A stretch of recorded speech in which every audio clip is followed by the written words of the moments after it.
கோவையில் உள்ள ஈசா யோகா மையத்தில் அதிகாரிகள் ஆய்வு மேற்கொள்ள சென்னை உயர்நீதிமன்றம் உத்தரவு.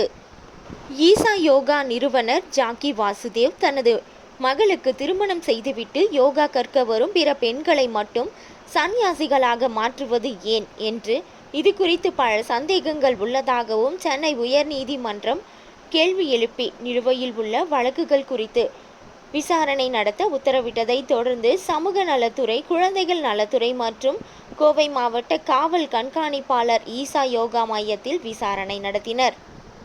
கோவை வடவள்ளியை சார்ந்த முனைவர் எஸ். காமராஜ் சென்னை உயர்நீதிமன்றத்தில் தொடர்ந்துள்ள ஆட்கோனர் வழக்கில் தனது 2 மகள்கள் கீதா மற்றும் லதா ஆகியோர் ஈசா யோகா மையத்தில் யோகா கற்றுக்கொள்ள சென்றார்கள். அங்கே தங்கிவிட்டார்கள். இது தொடர்பாக ஏற்கனவே ஆட்கோனர் வழக்கு தொடர்ந்தபோது சென்னை உயர்நீதிமன்றம் கோவை மாவட்ட நீதிபதி ஆய்வு செய்து அறிக்கை அளிக்குமாறு உத்தரவிட்டதன் அடிப்படையில் இருவரும் சில நாட்கள் வெளியிடத்தில் தங்கி இருக்க வேண்டும்.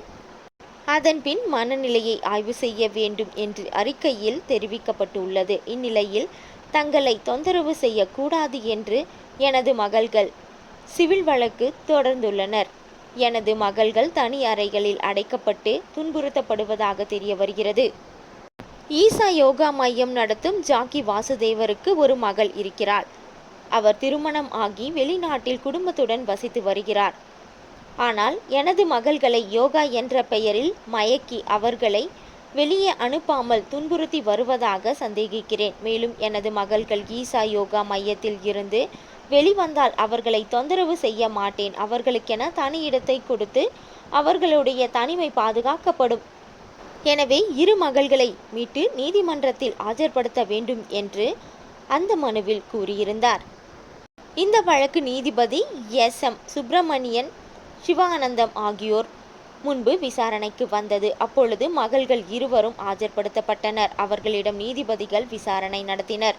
பெற்றோர்கள் தங்களை கேவலப்படுத்துவதாக மகள்கள் தெரிவித்தபோது அதற்கு நீதிபதிகள் குறுக்கிட்டு, நீங்கள் துறவிகளாக மாறிய பிறகு அதை ஏன் பொருட்படுத்த போகிறீர்கள்? ஈசா யோகா நிறுவனர் தனது மகள்களுக்கு திருமணம் செய்துவிட்டு இவர்களை சன்னியாசிகளாக மாற்றுவது ஏன்?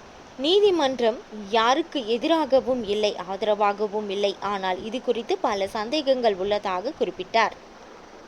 ஈசா யோகா மையத்தின் மீது எத்தனை வழக்குகள் நிலுவையில் உள்ளது என்ற விவரத்தை வரும் 4ஆம் தேதி காவல்துறை சமர்ப்பிக்க வேண்டும் என்று நீதிபதிகள் உத்தரவிட்டனர். இதையடுத்து இன்று கோவையில் உள்ள ஈசா யோகா மையத்தில் சமூக நலத்துறை, குழந்தைகள் நலத்துறை மற்றும் கோவை மாவட்ட காவல் கண்காணிப்பாளர் கார்த்திகேயன் உள்ளிட்ட அதிகாரிகள் விசாரணை நடத்தி வருகின்றனர். இதில் நூற்றுக்கணக்கான காவல்துறையினர் பாதுகாப்பு பணிகளில் ஈடுபட்டு வருகின்றனர்.